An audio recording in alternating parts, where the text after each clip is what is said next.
Hello friends, welcome again. This is Neha. Friends, आज से हम केमिस्ट्री स्टार्ट कर रहे हैं। इससे पहले मैंने केमिस्ट्री के कुछ पार्ट अपलोड किए हैं HP टेट एग्ज़ाम के लिए। आज मैं आपके लिए क्लास 8 से कंप्लीट केमिस्ट्री की वीडियो लेके आई हूँ। मतलब क्लास 8 में NCERT में जितने टॉपिक केमिस्ट्री से कवर होते हैं उनसे हम लोग कुछ कुछ क्वेश्चंस जो है प्रैक्टिस करेंगे। तो चलिए स्टार्ट करते हैं। फर्स्ट चैप्टर है मेटल्स एंड नॉन मेटल्स से। तो देखिए, फर्स्ट क्वेश्चन है the property of metals by which they can beaten into thin sheets is called. तो ऐसी प्रॉपर्टी जिससे मेटल्स को हम क्या करें, थिन शीट्स में कन्वर्ट कर सकते हैं, यानी कि उनको पतली पतली चद्दरों के रूप में कन्वर्ट किया जाए, उस प्रॉपर्टी को क्या कहते हैं? डक्टिलिटी, शीटेबिलिटी, मैलिक या मेलिएबिलिटी। तो फ्रेंड्स, इसका राइट आंसर है मेलिएबिलिटी। ठीक है, तारों अगर उसको तार में कन्वर्ट कर रहे हैं तो वो डक्टिलिटी होती है, और अगर वो शीट्स में कन्वर्ट की जा रही है तो वो मेलिएबिलिटी है। फास्ट रखेंगे इस क्लास को, काफ़ी सारे क्वेश्चंस हमने इस वीडियो में कवर करने हैं। देखिए क्वेश्चन 2 इस चैप्टर से, the property of metal by which it can be drawn into wires is called. ऐसी प्रॉपर्टी जिससे उसे हम किस में कन्वर्ट कर सकते हैं? वायर्स में। अभी मैंने बताया आपको, अगर लंबी लंबी तारों में मेटल जो है उसको पिघला के हम क्या कर सकते हैं? वायर्स में कन्वर्ट कर सकते हैं। बहुत लंबी लंबी तार बनाई जा सकती हैं। तो उस प्रॉपर्टी को क्या कहते हैं? डक्टिलिटी, सूटेबिलिटी, मेटलिक या मेलिएबिलिटी। तो फ्रेंड्स, इसका राइट आंसर क्या हो जाएगा यहाँ पर? डक्टिलिटी। ठीक है, option A is the right answer for this question. That is question number 2। Now question number 3, the metal found in liquid state is. तो वो मेटल जो कि लिक्विड स्टेट में हमें मिलता है वो कौन सा है? Options are iron, aluminium, mercury या गोल्ड। तो इसका राइट आंसर क्या है? मरकरी मेटल जो है रूम टेम्परेचर पे या नॉर्मल टेम्परेचर पे मरकरी जो है वो कैसा स्टेट में मिलता है? लिक्विड स्टेट में मिलता है। Question number 3, when a copper vessel is exposed to moist air for long, it acquires a dull green coating. The green material is a mixture of। जब कॉपर के बने हुए बर्तन, वेसल, कोई कंटेनर है, उसको हम खुले में छोड़ देते हैं तो उस पर जो है ग्रीन कलर की एक लेयर जम जाती है। ठीक है, ग्रीन कलर की कोटिंग हो जाती है। ये किस वजह से होती है? ठीक है, तो ये मिक्सचर क्या कहलाता है भाई? वो जो ग्रीन कलर आता है किस वजह से आता है? तो देखिए फ्रेंड्स, क्या ऑप्शंस थे इसमें हमारे पास। आप आंसर्स पहले ना देखें, क्वेश्चन रीड करिए फिर इनको देखिए। Copper oxide and copper nitrate, copper hydroxide, copper carbonate, copper carbonate, copper sulphate या copper hydroxide and copper nitrate. तो इसका ऑप्शन राइट बी जो है ये राइट हो जाएगा, जो है copper hydroxide and copper carbonate की उस पर लेयर फॉर्म हो जाती है। इस वजह से जो ग्रीनिश कलर है वो कॉपर के वेसल्स पर आता है। नेक्स्ट क्वेश्चन देखिए, when sulfur dioxide is dissolved in water dash is formed। Sulphur dioxide जब कहाँ किस पे डिजोल्व किया जाए? वाटर में डिजोल्व करते हैं तो क्या फॉर्म होता है? Options are sulphuric acid, sulphoxy acid, sulphurous acid या सल्फर डाइऑक्साइड। तो इसका राइट आंसर हो जाएगा option C, sulphurous acid form होता है कब? when sulfur dioxide is dissolved in water। Next question, question number 6, sodium metal is stored in. Sodium metal किस पर रखा जाता है? देखिए, वाटर, कैप्टेंडर, ओपन एयर, अल्कोहल या केरोसिन। बहुत बेसिक क्वेश्चन है, कई सारे एग्जाम्स में पूछा जाता है। तो इसका राइट आंसर क्या हो जाएगा? सोडियम को केरोसिन में रखते हैं because it is highly reactive with air. Next question देखिए, question 7, phosphorus is stored in. Phosphorus को किस पे रखा जाता है? Water, under open air, alcohol या केरोसिन। तो फ्रेंड्स, इसका राइट आंसर हो जाएगा ऑप्शन ए, फॉस्फोरस को किस में रखा जाता है? वाटर पे स्टोर करके रखा जाता है। In case there is any doubt या किसी क्वेश्चन में कोई मिस्टेक्स हो तो please write down in the comment section. Next देखिए, question number 8, since metals produce ringing sounds they are said to be. क्योंकि मेटल जो है रिंगिंग साउंड, यानी कि आपने देखा होगा घंटी जैसी आवाज़ जो है मेटल प्रोड्यूस करते हैं, नॉन मेटल नहीं करते। तो ये इस प्रॉपर्टी को क्या कहा जाता है? मेटल की इस प्रॉपर्टी को क्या कहा जाता है? Sound metal, sonorous, ring metal या मेलिएबल। तो फ्रेंड्स, जब भी जो रिंगिंग साउंड प्रोड्यूस करे कोई भी ऑब्जेक्ट तो वो क्या कहलाएगा? सोनोरस कहलाएगा। ठीक है, जिसमें से बेल जैसी आवाज़ आए तो मेटल जो हैं वो सोनोरस प्रॉपर्टी शो करते हैं। तो ध्यान रखिए, मेटल कौन कौन सी प्रॉपर्टी शो कर रहे हैं? मेलिएबिलिटी, एक हो गई malleability, second is ductility, third अभी आ गई sonorous property.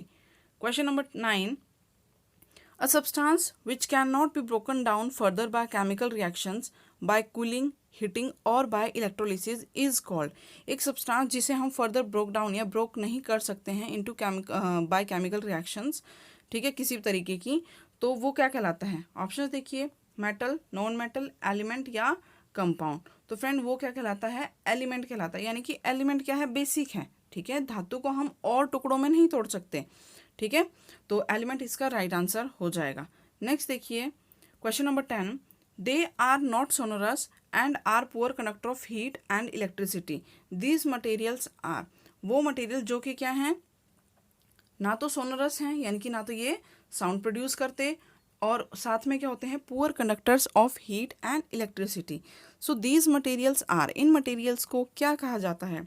Options are elements, metals, compounds या नॉन मेटल्स। तो फ्रेंड्स इसका राइट आंसर हो जाएगा D, non metals. They do not show sonorous property and are also poor conductors of heat and electricity, ठीक है। तो ये थे 10 questions from chapter metals and non metals of class 8th। Now next chapter. तो friends अब next 10 question जो हैं वो हम लोग नेक्स्ट चैप्टर से डिस्कस कर रहे हैं from same class, that is 8th class से ही नेक्स्ट चैप्टर है अब, फाइबर एंड प्लास्टिक, ठीक है। तो चलिए देखते हैं क्वेश्चन नंबर 1 क्या है। A chain of small chemical units combined to form a large single unit is called, ठीक है, यानी कि छोटे छोटे यूनिट्स को मिला के जब एक बड़ी यूनिट बनती है, ठीक है, उसे क्या कहा जाता है? A large single unit is called. Options are polymer, poly, polythene या नन ऑफ द अबव। तो फ्रेंड्स स्मॉलर यूनिट्स को मिला के जब लार्जर यूनिट बनती है तो उसे क्या कहते हैं? पॉलीमर कहते हैं। और जो स्मॉलर यूनिट्स होती हैं उन्हें क्या कहते हैं? उन्हें मोनोमर कहते हैं, ठीक है। Monomer are the small units which when combined they form a large unit, that is called polymer, ठीक है। तो ऑप्शन ए जो है यहाँ पर राइट आंसर हो जाएगा। नेक्स्ट देखिए question number 2, polythene and PVC are examples of. Polythene and PVC are example of. Polythene और पीवीसी जो है ये किसके एग्जाम्पल हैं? तो किसके एग्जाम्पल हैं ये फ्रेंड्स? यहाँ पर ये एग्जाम्पल हैं हमारे पास। देखिए पहले ऑप्शन देखिए, biodegradable substances, thermosetting plastics, thermoplastics या रेयन। तो ये दोनों ही किसके एग्जाम्पल हैं? थर्मोप्लास्टिक के एग्जाम्पल हैं। ध्यान रखिएगा ये points. Polythene and PVC are the examples of thermoplastic. Now question number 3, plastic which when molded once cannot be softened by heating, such plastics are called। ऐसी plastic which when molded once, जिसको एक बार mould कर दिया जाए, then it cannot be softened by heating, जो दोबारा heat करने पे सॉफ्ट नहीं होती है, such plastic are called, ठीक है। दो तरीके की प्लास्टिक होती हैं, थर्मोसेटिंग एंड थर्मो प्लास्टिक्स। तो कौन सी इसमें ऑप्शन में आएगी? देखिए options are polythene, thermoplastic, polyester या थर्मोसेटिंग। तो फ्रेंड्स इसमें ट्रिक आप याद रखना, मतलब कई प्लास्टिक ऐसी होती हैं जिसको दोबारा रीयूज़ नहीं किया जा सकता, मतलब वो क्या होती है? That can not be soften by heating again, ठीक है। तो वो क्या होती है? थर्मोसेटिंग प्लास्टिक होती है। सेटिंग मतलब सेट हो जाना, ठीक है, पक्की हो गई, ऐसे समझ लो, ठीक है। तो थर्मोसेटिंग प्लास्टिक जो है दोबारा सॉफ्टन नहीं की जा सकती। नेक्स्ट क्वेश्चन देखिए question number 4, polycot is made by mixing 2 types of fibres namely. तो क्योंकि चैप्टर में हम लोग पॉलीमर का कंसेप्ट ज़्यादा पढ़ रहे हैं तो पॉलीमर से रिलेटेड क्वेश्चंस यहाँ आपके कवर हो जाएंगे। पॉलीकॉट क्या है? किस किस को मिक्स करके बनाया जाता है, यानी कि कौन से दो चीज़ें हैं, कौन से मोनोमर्स हैं, यूनिट्स हैं, कंबाइन होके हमें क्या देती है? पॉलीकॉट, ठीक है। तो देखिए 2 वर्ड आ रहे हैं, तो पॉली मतलब बहुत सारे, और कॉट यानी कि कॉटन के लिए है। तो देखिए अब ऑप्शन है, तो एक तो होगा जिसमें पॉली नाम आ रहा होगा, दूसरा होगा जिसमें कॉटन आ रहा होगा। तो ऑप्शन देखिए, सिल्क कॉटन फर्स्ट ऑप्शन था, सिल्क कॉटन। सिल्क तो हो नहीं सकता क्योंकि यहाँ पॉली था, है ना। पॉलीथीन कॉटन ये हो सकता है। अब यहाँ आपको ध्यान रखना है, इसलिए मेमोराइज करना ज़रूरी है, सिल्क पॉलिस्टर या पॉलिस्टर कॉटन। तो फ्रेंड याद, पॉलीकॉट जो है ये किसका पॉलीमर है, यानी कि किससे मिलके बनता है? तो ये बनता है ऑप्शन डी, यानी कि पॉलिस्टर प्लस कॉटन का ये जो है एक पॉलीमर है, ठीक है। नेक्स्ट क्वेश्चन देखिए, 5th क्वेश्चन है हमारे पास, the 4R principle is. 4R principle क्या है? यानी कि 4 बार आर आर आर आर, ये प्रिंसिपल क्या कहलाता है? तो ये according to NCERT class 8th है। और मैंने आपको बताया हुआ है पहले से ही, स्टार्टिंग से कह रही हूँ कि अगर आपका HP टेट के लिए प्रिपरेशन करनी है तो अप टू 10th आपको NCERT कवर करनी है। तो इस सीरीज़ में आज हम लोग केमिस्ट्री जो है क्लास 8 से कवर कर रहे हैं, ठीक है। अब देखिए, the 4R principle is reduce, reuse, recycle या रिकवर। रिमेंबर, रिड्यूस, रिसाइकल या रिजॉइस। तो रिजॉइस और रिमेंबर तो इसमें नहीं आ सकता है ना।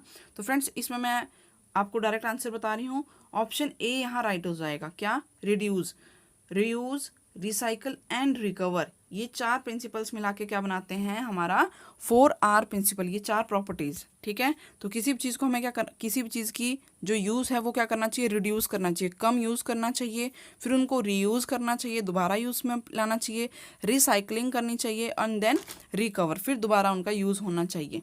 तो ये 4R प्रिंसिपल है। नेक्स्ट क्वेश्चन देखिए, dash is an example of natural polymer. इसमें से कौन सा एक एग्जाम्पल है नेचुरल पॉलीमर का? तो ऑप्शंस हैं rayon, option A rayon, cellulose, nylon या ऑल ऑफ द अबव। तो देखिए यहाँ पर राइट ऑप्शन क्या है आपका हमारे पास? तो राइट आंसर क्या हो जाएगा यहाँ पर? ऑप्शन बी, सेल्यूलोज क्या है? एक नेचुरल पॉलीमर है, ठीक है फ्रेंड्स, ध्यान रखना, cellulose is a natural polymer.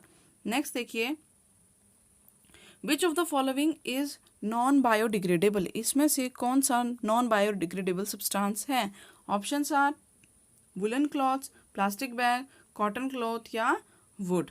तो नॉन बायोडिग्रेडेबल कौन सा हो जाएगा यहाँ पर? Plastic bag.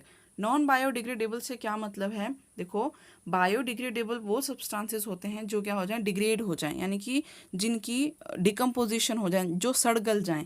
तो इसमें से कौन सा एक ऐसा चीज़ है जो नॉन बायोडिग्रेडेबल थी, यानी कि जो इजीली सड़ती गलती नहीं है? तो यहाँ से ऑप्शंस के अकॉर्डिंग हमारे पास राइट आंसर हो जाएगा ऑप्शन बी। देखिए, प्लास्टिक बैग्स जो होते हैं कभी भी सड़ते गलते नहीं हैं। अगर वो आज ज़मीन पे है तो वो 1000 साल बाद भी वैसा ही मिलेगा। इसीलिए प्लास्टिक के यूज़ को कम किया जाता है और HP में आई थिंक बिल्कुल पूरी तरह बैन ही है, ठीक है। हालांकि अब लोग यूज़ कर रहे हैं। देखिए next question, question number 8, bakelite and melamine are examples of. Bakelite and melamine are example of. क्या है ये बेकेलाइट और melamine? Thermosetting plastic, silk, nylon या रेयन। तो फ्रेंड्स याद रखिए, सबसे पहले तो ध्यान रखना है आपको कि ये दोनों क्या हैं? क्या हैं? प्लास्टिक्स हैं। किस तरह के? थर्मोसेटिंग प्लास्टिक्स हैं, ठीक है। और बेकेलाइट का यूज़ जो है हम लोग, जैसे कि जो हमारे हैंडल्स वगैरह होते हैं, कुकर हैंडल या ऐसी चीज़ें जहाँ पर ये मतलब हीट रेजिस्टेंट हैं, तो इनका यूज़ किया जाता है घर पे जो हमारे अप्लाइंसेस हैं उनमें भी। नेक्स्ट क्वेश्चन देखिए, fire proof plastic uniform worn by firefighters has a coating of dash to make it fire resistance। Fire proof plastic जो यूज़ की जाती है, यूनिफॉर्म होती है ना, फायर प्लास्टिक, फायर ब्रिगेड वाले जो यूनिफॉर्म वर्न करते हैं, पहनते हैं, वो उसकी जो कोटिंग होती है वो किस चीज़ की होती है? मतलब किस तरह की वो बनी हुई होती है, किस मटेरियल का उसमें यूज़ होता है? To make it fire resistance, ताकि उसमें आग ना लगे। तो फ्रेंड्स ऑप्शंस देखिए, नायलॉन, रेयन, मेलामाइन प्लास्टिक या सिल्क। तो इसका राइट आंसर हो जाएगा हमारे पास मेलामाइन प्लास्टिक, ठीक है। तो मेलामाइन प्लास्टिक का यूज़ होता है by the fire fighters for their fire proof uniform. Next question देखिए, क्वेश्चन नंबर 10, यानी कि लास्ट क्वेश्चन इस चैप्टर का, the coating on modern non stick cookware and electric iron is of. जो हमारे मॉडर्न नॉन स्टिक कुकवेयर, यानी कि जो कुकिंग अप्लाइंसेस हैं, एंड आयरन, जो प्रेस हम लोग यूज़ करते हैं, उस पर किस चीज़ की कोटिंग चढ़ी रहती है? Options are terrycot, rayon, polyester या टेफ्लॉन। तो फ्रेंड्स उस पर टेफ्लॉन की कोटिंग चढ़ी हुई होती है, ठीक है। जैसे कि नॉन स्टिक तवा वगैरह होता है ना, तो उसमें टेफ्लॉन रहता है, इसलिए कोई भी चीज़ें जो हैं या खाना है उस पर स्टिक नहीं होता, टेफ्लॉन की उस पर लेयर रहती है। तो ये था हमारा second chapter from class 8th, that is synthetic fibres and plastic. Now let's begin with the third chapter. Now third chapter from class 8th for chemistry section is, जिसका नाम है हमारे पास कोल एंड पेट्रोलियम, ठीक है। कोल एंड पेट्रोलियम भी इसी portion में आ रहा है फ्रेंड्स, तो इसको हम कवर करेंगे। चलिए स्टार्ट करते हैं। क्वेश्चन नंबर 1 देखिए फ्रॉम दिस चैप्टर, इसमें भी 10 क्वेश्चन रहेंगे। Resources present in unlimited quantity in nature and are not likely to be exhausted by human activities are called। यानी कि जो अनलिमिटेड अमाउंट में, ठीक है, प्रेजेंट हैं, रिसोर्सेज जो कि अनलिमिटेड अमाउंट में प्रेजेंट हैं, जो कभी ख़त्म नहीं होंगे, ऐसे संसाधनों को क्या कहते हैं? Exhaustible natural resources, inexhaustible natural resources, exhaustible resources, या नॉन ऑफ द अबव। तो फ्रेंड्स, ऐसे रिसोर्सेज को कहा जाता है option B, that is inexhaustible. ये कभी एग्जॉस्ट नहीं होंगे, ख़त्म नहीं हो सकते हैं। Question number 2, coal, petroleum and natural gas are examples of. Coal, petroleum and natural gas are examples of exhaustible natural resource, inexhaustible, expensive, या नॉन ऑफ द अबव। देखो ये एक्सपेंसिव तो हैं या नहीं भी हैं, पर ये क्या है? एग्जॉस्टिबल नेचुरल रिसोर्सेज हैं। तो ऑप्शन ए इसका राइट आंसर हो जाएगा। यानी कि ये ऐसे संसाधन हैं जिनका अगर हम लोग सही इस्तेमाल नहीं करेंगे तो ये एक टाइम के बाद क्या हो जाएंगे? एग्जॉस्ट हो जाएंगे, ख़त्म हो जाएंगे। ठीक है, नेक्स्ट क्वेश्चन देखिए। Naphthalene balls used to repel moth and insects is derived from. Naphthalene की गोलियां, जो हम लोग कपड़ों में गोली रखते हैं ना सफ़ेद कलर की, वो नैप्थलीन बॉल्स कहलाती हैं। तो नैप्थलीन की गोलियां जो है या जो बॉल्स हैं वो किसके लिए यूज़ की जाती हैं? जो यूज़ की जाती हैं to repel moth and insects. ठीक है, कीड़े मकोड़ों को दूर रखने के लिए उनका प्रयोग करते हैं हम लोग। तो वो किसकी बनी हुई होती हैं? ऑप्शंस आर पेट्रोलियम, ठीक है, पेट्रोलियम, शुगर, कोल तार, या एलपीजी। तो फ्रेंड्स इसका राइट आंसर है ऑप्शन सी, कोल तार। नेक्स्ट क्वेश्चन देखिए, question number 4, CNG is abbreviated form of. CNG किसकी शॉर्ट फॉर्म है?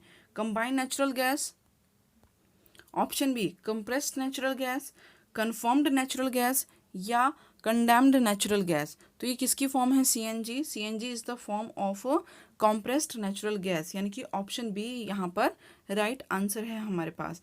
नेक्स्ट देखिए question number 5, the slow process of conversion of dead vegetation into coal is called. यानी कि जो एक बहुत ही धीमी प्रक्रिया है जिसमें क्या होती है, डेड वेजिटेशन, जो वनस्पति, पेड़ पौधे ज़मीन के नीचे हज़ारों सालों तक दबे रहते हैं, वो किस में कन्वर्ट होते हैं? कोल बनते हैं। तो इस प्रोसेस को क्या कहा जाता है? कार्बनाइजेशन, फ्यूलिफिकेशन, कोलिफिकेशन, या नन ऑफ द अबव। तो फ्रेंड इस प्रोसेस को कार्बनाइजेशन कहा जाता है। ठीक है, ध्यान रखिएगा, the process of converting vegetation, dead vegetation into coal is called carbonisation. तो ऑप्शन ए 5th का राइट आंसर है। नेक्स्ट देखिए question number 6, in India petroleum deposit was first found in the state of. India में petroleum के deposit सबसे पहले कहाँ found हुए थे? Was first found in the state of. तो options are A Gujarat, B Maharashtra, C Assam, या डी वेस्ट बंगाल। तो फ्रेंड इसका राइट आंसर क्या हो जाएगा? Answer is C. C option यहाँ पर राइट आंसर है हमारे पास। असम में सबसे पहले क्या फाउंड हुए थे? पेट्रोलियम डिपॉजिट्स फाउंड हुए थे। Next question, question number 7, use of CNG in automobiles is better than petrol because it is. CNG का यूज़ ऑटोमोबाइल्स में, यानी कि जो वाहन हैं उनमें सीएनजी का यूज़ बेटर ऑप्शंस हैं बजाय कि पेट्रोल के। ऐसा क्यों है? इट बिकॉज ऑप्शंस देखिए, it is cheaper, less polluting, can not be adulterated, या all of the above. Adulteration का मतलब होता है मिक्सिंग, यानी कि मिलावट वगैरह करना। ठीक है, तो देखिए सीएनजी का यूज़ जो है ज़्यादा बेनिफिशियल है ऑटोमोबाइल में यूज़ करना, क्योंकि ये चीपर भी है, लेस पॉल्यूटिंग भी है, and it can not be altered. So all of the above यहाँ पर राइट आंसर हो जाएगा ऑप्शन डी। नेक्स्ट क्वेश्चन देखिए, question number 8, to reduce fuel consumption in automobile one should. क्या करना चाहिए? देखो, फ्यूल कंजप्शन को कम करने के लिए ऑटोमोबाइल में एक जो इंसान है, व्यक्ति है या कोई भी है, तो उसे क्या करना चाहिए? Drive very fast to reach early, बहुत तेज़ चलना चाहिए, गाड़ी चलानी चाहिए ताकि वो जल्दी पहुंच जाए, है ना। Not switch off the engine at traffic light, not check tyre pressure regularly, ensure proper maintenance of the vehicle. तो फ्रेंड्स अगर इन ऑप्शंस को आप सबको ध्यान से देखें तो ऑप्शन डी यहाँ पर फिट बैठ रहा है, यानी कि राइट जा रहा है। क्या कहता है? Ensure proper maintenance of the vehicle, कि आप अपने व्हीकल की जो है एंश्योर करें, ये पूरी तरह जांच कर लें या चेक करें कि वो क्या है, मेंटेनेंस में है। ठीक है, उसकी सही मेंटेनेंस में वो रहे।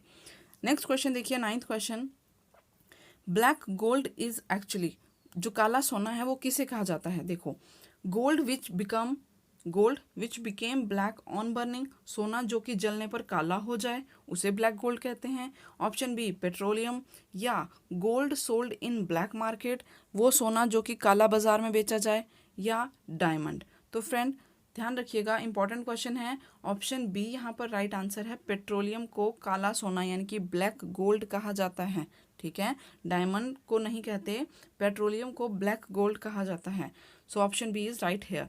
Now question number 10, the earth's temperature is increasing due to global warming which is due to, तो अर्थ का टेम्परेचर जो है ग्लोबल वार्मिंग की increasing due to global warming which is due to, earth का temperature global warming की वजह से बढ़ रहा है। और ग्लोबल वार्मिंग जो है ये किस वजह से हो रही है, समझ रहे हैं क्वेश्चन का मतलब। देखो, earth temperature is increasing due to global warming, so global warming is increasing due to which, question mark, ठीक है। Options are the sun giving out more heat, क्योंकि सन जो है ज़्यादा गर्मी देने लग गया। द अर्थ, पर ऐसा नहीं है, है ना। सूरज तो जैसी गर्मी पहले देता था अब भी वैसे ही दे रहा है। The earth slowly moving towards the sun, earth धीरे धीरे सूरज की तरफ जा रही है। Increased use of soil fossil fuel, जो फॉसिल फ्यूल है उनका यूज़ बहुत ज़्यादा होने लगा है। या less duration of winter every year, जो विंटर्स हैं वो हर साल अब छोटे होने लग गए हैं। तो फ्रेंड्स देखिए आप, ये तीन जो ऑप्शन है ये बिल्कुल गलत हैं। यहाँ पर जो फिट बैठ रहा है वो है हमारा option number C, increased use of fossil fuels, ठीक है। तो क्योंकि फॉसिल फ्यूल का यूज़ जो है काफ़ी ज़्यादा होने लग गया है, पॉल्यूशन बढ़ रहा है, इसी वजह से ग्लोबल वार्मिंग इंक्रीज़ हो रही है। तो ये थे कुछ क्वेश्चंस इस चैप्टर से। अब देखते हैं नेक्स्ट एक और चैप्टर यहाँ से। So fourth and the last chapter for this video that is combustion and flame, ठीक है। उससे क्वेश्चन देखेंगे, केमिस्ट्री पोर्शन के अंदर आता है ये भी। तो देखिए फ्रेंड्स, फर्स्ट क्वेश्चन इस चैप्टर से है हमारे पास, a chemical process in which a substance reacts with oxygen to give off heat is called, ठीक है। ऐसा chemical process in which a substance react with oxygen to give off heat, जिसमें कोई सब्सटेंस किसके साथ रिएक्ट करे, oxygen के साथ रिएक्ट करे और क्या दे, हमें हीट दे, तो उसे क्या कहते हैं। Options are conduction, conjunction, combustion या कन्फ्यूजन, ठीक है। तो फ्रेंड्स यहाँ पर राइट ऑप्शन क्या हो जाएगा, ऑप्शन सी, कंबशन यहाँ पर राइट आंसर हो जाएगा, ठीक है। यानी कि कोई भी केमिकल प्रोसेस जिसमें हमें क्या हो रही है, ऑक्सीजन के साथ वो हमें हीट प्रोड्यूस कर रहा है, हीट दे रहा है, गिव ऑफ हीट, तो उसे क्या कहा जाता है, कंबशन, वहाँ पे कंबशन हो रहा है। नेक्स्ट क्वेश्चन देखिए, फ्यूल में बी सॉलिड ओनली, फ्यूल किस तरह का हो सकता है, सॉलिड ओनली, सॉलिड, लिक्विड और गैस, लिक्विड ओनली या gas only. So right answer is fuel किसी भी तरीके का हो सकता है, सॉलिड भी, लिक्विड भी और गैस भी। नेक्स्ट क्वेश्चन देखिए, question number third, the amount of heat energy produced on complete combustion of dash fuel is called its calorific value. Amount of heat energy जो कि प्रोड्यूस होती है कब, जब कोई चीज़ कंप्लीट कंबशन कर रही है, यानी कि जब कोई चीज़ पूरी तरह जलती है तो उससे जो हीट निकलती है, ठीक है, of dash fuel is called calorific value, तो उसे क्या कहा जाता है, उसकी कैलोरीफिक वैल्यू कहा जाता है। Options are 1 litre, 1 kg, 1 millilitre या 1 ग्राम। तो फ्रेंड्स राइट आंसर यहाँ पर हो जाएगा B, option B, 1 kg heat, यानी कि अगर जब यहाँ 1 रखे हैं, देखो 1 kg, तो क्या क्वेश्चन बन गया ये, the amount of heat energy produced on complete combustion of 1 kg of fuel is called its calorific value. तो क्या मतलब हुआ कि द अमाउंट ऑफ हीट, यानी कि जितनी मात्रा में एनर्जी या हीट निकलती है 1 kg फ्यूल के बर्न होने से, उसे क्या कहा जाता है, उसकी कैलोरीफिक वैल्यू कहा जाता है, ठीक है। नेक्स्ट क्वेश्चन देखिए, question number 4, the substances which have very low ignition temperature and can easily catch fire with a flame are called. ऐसे सब्सटेंसेस जिनका इग्निशन टेम्परेचर क्या हो, बहुत कम।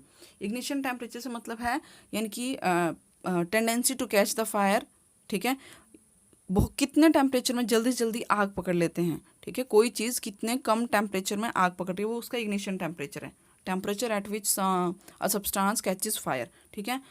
Have very low ignition temperature can catch, तो question देखिए क्या था एक बार फिर से, the substances which have very low ignition temperature and can easily catch fire with a flame are called, जिनका इग्निशन टेम्परेचर बहुत कम होता है और जल्दी फायर कैच कर लेते हैं उनको क्या कहा जाता है।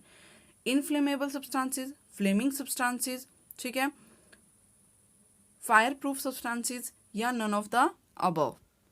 तो फ्रेंड्स यहाँ पर देखिए, so the options here are inflammable substances, flaming substances, fire proof substances या नन ऑफ द अबव। तो फ्रेंड्स यहाँ पर राइट आंसर ऑप्शन ए हो जाएगा, inflammable substances. That is inflammable कौन से सब्सटेंस हैं?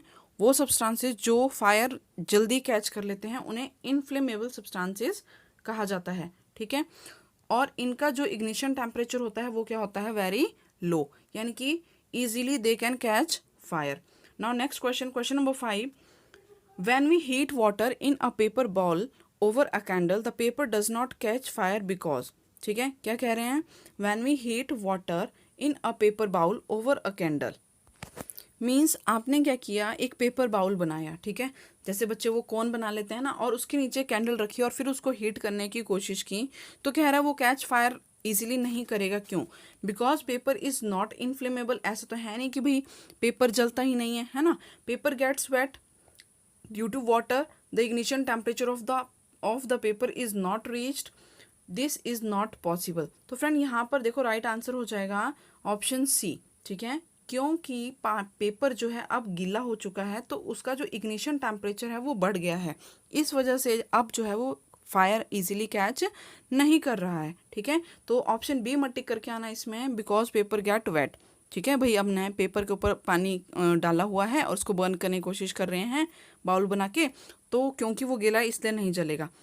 ये आंसर नहीं होगा, यहाँ पे आंसर जो आपका सी रहेगा, क्योंकि उसका इग्निशन टेम्परेचर चेंज हो गया है, ठीक है। इग्निशन टेम्परेचर चेंज होके क्या हुआ? हाई हो गया है।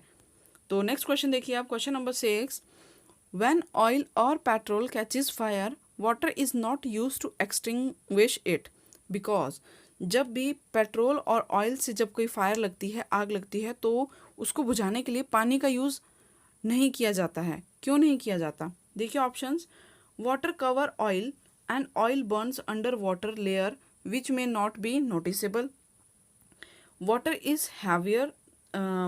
heavier than oil, petrol, and so remains below the oil layer which continues to burn, water get mixed with oil and increase fire, water get evaporated। तो फ्रेंड्स यहाँ पर इस क्वेश्चन में देखिए राइट आंसर जो होगा हमारा वो ऑप्शन बी होगा, ठीक है। इसको समझिए, water is heavier than oil, water जो होता है, ठीक है, पानी जो है वो क्या है? ऑयल से हैवी होता है। जब भी ऑयल आपने पानी पे छिड़का तो ऑयल जो है ऊपर रहेगा, ये हम सब जानते हैं, तेल जो है पानी के ऊपर तैरता है, ठीक है। तो होगा क्या, जब उसमें आग लगी है और उस पर हम पानी डालेंगे तो वो बुझेगा नहीं, ठीक है, वो इजीली क्या होगा, एक्सटिंग्विश नहीं होगी फायर। तो उसकी हमें क्या करनी पड़ेगी? ऑक्सीजन सप्लाई कट करनी पड़ेगी। पानी डालने से पानी नीचे चला जाएगा और आग वैसे ही रहेगी, ठीक है। तो वहाँ पे हमने देखा होगा, जैसे मूवीज़ में आप देखते हैं, वो क्या करते हैं, गैस सिलेंडर जो CO2 के गैस सिलेंडर होते हैं उनका स्प्रे करते हैं ताकि जो है ऑक्सीजन की सप्लाई को कट किया जा सके, ठीक है। So here what will be the answer? Option B will be the right answer in this case. Now next question, question number 7, in combustion both heat and light is produced, only heat is produced। क्या कह रहा है? Combustion में क्या होता है? Heat और light दोनों प्रोड्यूस होती हैं, only heat is produced, only light is produced, या ऑल आर करेक्ट। तो ऑल करेक्ट करने की जरूरत नहीं है, क्योंकि ऑप्शन बी में हीट एंड लाइट दोनों आ गए, यहाँ दोनों अलग थे और यहाँ ऑल था। तो ध्यान से ऑप्शंस देखने हैं, ऑप्शन ए यहाँ पर राइट हो जाएगा। क्या ऑप्शन है? Both heat and light is produced in combustion. Now next question, question number 8, a person cot fire on clothes is wrapped with blanket because, अगर किसी आदमी के या किसी इंसान के कपड़ों पर आग लगी है, ठीक है, his clothes catch fire, caught fire on his clothes, then it is wrapped with blanket. तो उसको ब्लैंकेट से रैप किया जाता है, ये हम सबने देख रखा है ना। तो ऐसा क्यों करते हैं? देखिए, the person suddenly feels cold, ताकि आदमी को जल्दी से ठंडक महसूस हो, to hide the burnt body part, ताकि उसके जो जले हुए शरीर के हिस्से हैं उनको छुपाया जा सके। The person's cloth get burned, क्योंकि पर्सन के कपड़े जल चुके हैं। To reduce the air supply and put fire off. तो फ्रेंड्स देखिए, ये सारी बातें इमोशनली अगर हम देखें या नॉर्मल अगर हम देखें तो ये बातें सही हैं, पर अगर साइंटिफिकली देखें तो to reduce air supply and put fire off. उसको ब्लैंकेट से कवर किया जा रहा है क्योंकि कपड़ों में आग लगी है और कपड़े जो हैं एक्सपोज हैं ऑक्सीजन में, एयर में, और एयर सप्लाई में आग जो है वो बढ़ेगी। ठीक है, तो हमें जो है जो एयर की सप्लाई यानी कि ऑक्सीजन की सप्लाई है उसे कट करना होता है। जैसे ऑयल के लिए हम लोग CO2 की स्प्रे करेंगे या CO2 छिड़केंगे या गैस सिलेंडर्स का यूज़ करेंगे, यहाँ पर क्या करेंगे, उसको किसी कपड़े से पुट ऑफ यानी कि हार्ड ब्लैंकेट से उसको ढकेंगे ताकि जो है क्या किया जा सके, reduce air supply and put fire of, आग बुझ जाए और एयर की सप्लाई कम हो सके। So option D is right here. Now next question, question number 9, ignition temperature is. Ignition temperature क्या होता है, तो अभी मैंने आपको समझा दिया है। यहाँ पे देखिए फिर क्वेश्चन आया, इग्निशन टेम्परेचर क्या है।